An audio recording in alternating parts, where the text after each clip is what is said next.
നമസ്കാരം.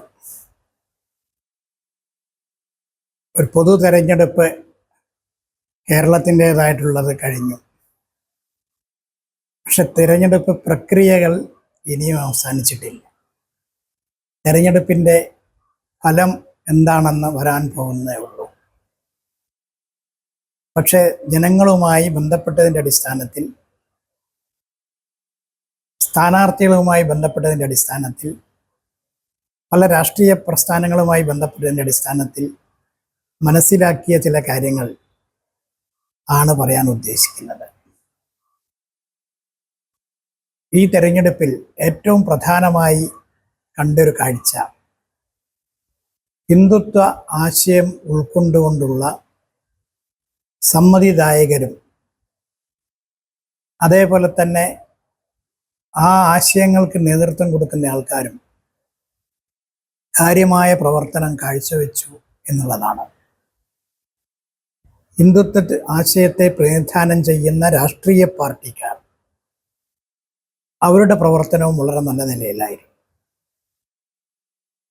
കേരളത്തിൽ ഇന്ന് നടന്നുകൊണ്ടിരിക്കുന്ന അനാവശ്യമായുള്ള ചില പ്രവർത്തനങ്ങൾ ജനങ്ങളെ ഭീതിപ്പെടുത്തുന്ന പ്രവർത്തനങ്ങൾ, ഹിന്ദുത്വത്തെ നശിപ്പിക്കാനുള്ള പ്രവർത്തനങ്ങൾ, ഇതെല്ലാം ജനങ്ങൾ മനസ്സിലാക്കി എന്നുള്ളത് നമുക്ക് കാണാൻ സാധിച്ചു. വോട്ടർമാരായിട്ട് സംവദിക്കുന്ന സമയത്ത് അവരുടെ വികാരങ്ങൾ വെളിപ്പെടുത്തി. പക്ഷെ വികാരങ്ങൾ മനസ്സിലുണ്ടായിട്ടും ആ ഹിന്ദുത്വം ആശയം ഉൾക്കൊള്ളുന്ന ആളുകളെ വിജയിപ്പിച്ചെടുക്കണം എന്ന് ആഗ്രഹിക്കാത്ത ആൾക്കാരുണ്ടായിരുന്നു, പറയാതിരിക്കാൻ നിവൃത്തിയില്ല. കാരണം പണത്തിന് വലിയൊരു പ്രാധാന്യമുണ്ട്. ഹിന്ദുക്കളെ വിലക്കെടുക്കാനും സാധിക്കും. അങ്ങനെ വിലക്കെടുത്ത ഹിന്ദുക്കൾ, രാഷ്ട്രീയ പാർട്ടിക്കാരല്ല ഞാൻ ഉദ്ദേശിക്കുന്നത്, അവര് പലരും ഈ ഹിന്ദുത്വം ആശയം ഉൾക്കൊള്ളുന്ന പ്രസ്ഥാനങ്ങളെ വിജയിപ്പിച്ചെടുക്കാൻ മറ്റുള്ളവരുടെ മുമ്പിൽ പറഞ്ഞെങ്കിലും കഠിനമായ ശ്രമം നടത്തിയിട്ടില്ല. അതും കാണാൻ സാധിച്ചു. പിന്നെ ഇവിടുത്തെ സമുദായ സംഘടനകൾ, സമുദായങ്ങൾ മുന്നോട്ട് വന്നിട്ടുണ്ട് തെരഞ്ഞെടുപ്പിൽ ഈ വികാരങ്ങൾ മനസ്സിലാക്കിക്കൊണ്ട്, സമുദായത്തിലെ അംഗങ്ങൾ. പക്ഷെ സമുദായ സംഘടനാ നേതാക്കൾ കാര്യമായി രംഗത്തേക്ക് വന്നു. ഓരോ സമുദായ സംഘടനാ നേതാക്കന്മാർക്കും അവരുടേതായുള്ള ചില ആഗ്രഹങ്ങളുണ്ട്. അവർ പൊതുസമൂഹത്തെക്കുറിച്ച് ചിന്തിക്കുന്നില്ല, രാജ്യത്തെക്കുറിച്ച് ചിന്തിക്കുന്നില്ല, രാഷ്ട്രബോധം ഉൾക്കൊള്ളാൻ അവർ തയ്യാറാകുന്നില്ല. അവരവരുടെ സമുദായത്തിൻ്റെ അകത്ത് തന്നെ ഉള്ള സാധാരണക്കാർക്ക് എന്തെങ്കിലും കിട്ടണം, ഗുണമുണ്ടാകണം എന്നവർ ആഗ്രഹിക്കുന്നില്ല. അവരാഗ്രഹിക്കേണ്ടത് ഹിന്ദു എന്ന വലിയ ആശയമുണ്ടെങ്കിലേ ചെറുതായിട്ടുള്ള നമ്മളെ സമുദായ സംഘടനകൾക്കും സമുദായത്തിനും നിലനിൽക്കാൻ സാധിക്കൂ എന്ന് ചിന്തിച്ചോ എന്ന് സംശയമാണ്. സമുദായ സംഘടനാ നേതാക്കന്മാരുടെ പ്രസ്താവനകൾ അത്തരത്തിലായിരുന്നുവല്ലോ, നമുക്കറിയാവുന്നതാണ്. ആ നിലയ്ക്ക് നോക്കുന്ന സമയത്ത് ഹിന്ദു സമൂഹം ഒറ്റക്കെട്ടായി നിന്നു എന്ന് പറയാൻ സാധിക്കില്ല. ഹിന്ദു സമൂഹം എന്ന് ഞാൻ പറയുമ്പോൾ രാഷ്ട്രീയക്കാരെ അല്ല, രാഷ്ട്രീയക്കാരല്ലാത്ത ആളുകൾ ധാരാളം ഉണ്ട്. അവർക്ക് ഉള്ളിൽ രാഷ്ട്രീയമുണ്ടാകാം. പക്ഷേ ഹിന്ദു സമൂഹത്തിൽപ്പെടുന്ന സമുദായ സംഘടനകളുടെ നേതാക്കന്മാരും എല്ലാവരും ഒരുമിച്ച് നിന്നിരുന്നെങ്കിൽ എനിക്ക് തോന്നുന്നു വരാൻ പോകുന്ന തെരഞ്ഞെടുപ്പ് കഴിഞ്ഞു, അതിൻ്റെ ഫലം ഒരു പ്രത്യേക ദിശയിലേക്ക് എത്തുമായിരുന്നു. പക്ഷെ എന്നാലും സമുദായങ്ങളിൽപ്പെടുന്ന ആൾക്കാർ, അവർ വിവിധ സമുദായക്കാരാണല്ലോ ഹിന്ദു സമൂഹം എന്ന് പറയുന്നത്. ആ കൂട്ടത്തിൽ തന്നെ ചില ക്രിസ്ത്യൻ ആൾക്കാരും, ചില ആൾക്കാർക്ക് അബദ്ധവും പറ്റിയിട്ടുണ്ടാകാം. ഹിന്ദുക്കളുടെ ആശ്രമങ്ങൾ, മഠങ്ങൾ, ഇതെല്ലാം വളരെ പ്രാധാന്യത്തോടുകൂടി കാണുന്നതിന് പകരം അതിനേക്കാൾ ഉപരി പ്രാധാന്യം മറ്റ് ചില മതസംഘടനകളുടെ സ്ഥലങ്ങളിലേക്ക് പോയോ എന്നൊരു സംശയമുണ്ട്. ആ സംശയം സത്യമായുള്ളൊരു സംശയമാണ്.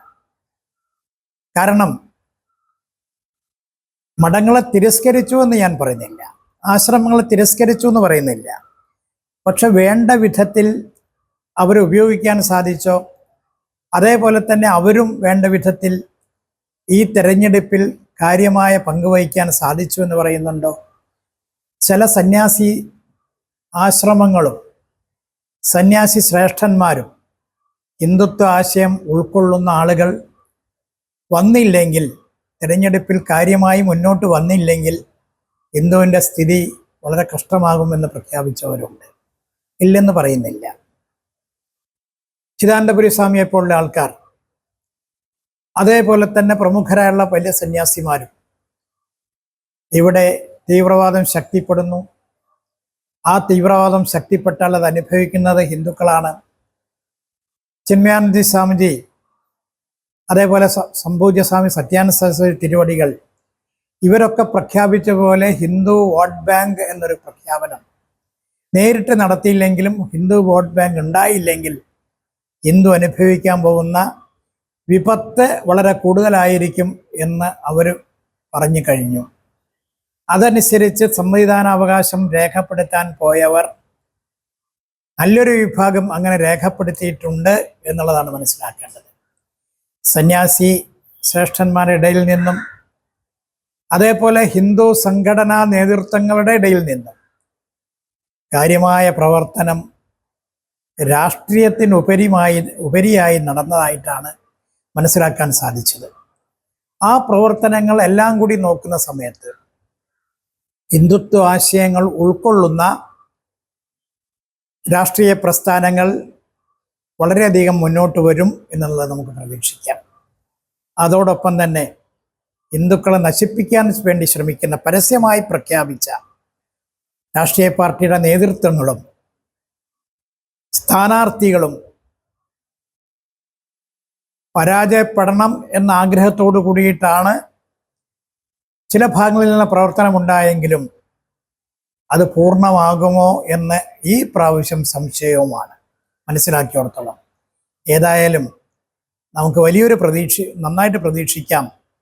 വിജയവും പരാജയവുമല്ല, ഹിന്ദുവിൻ്റെ വോട്ടിൻ്റെ മൂല്യം എത്രമാത്രം ഉണ്ട് എന്ന് മനസ്സിലാക്കാൻ സാധിക്കുന്ന ഒരു തെരഞ്ഞെടുപ്പ് ആയിരിക്കും ഈ തെരഞ്ഞെടുപ്പ് ഫലം വരുന്ന സമയത്ത് നമുക്ക് കാണാൻ സാധിക്കുക എന്ന് വേണം മനസ്സിലാക്കാൻ.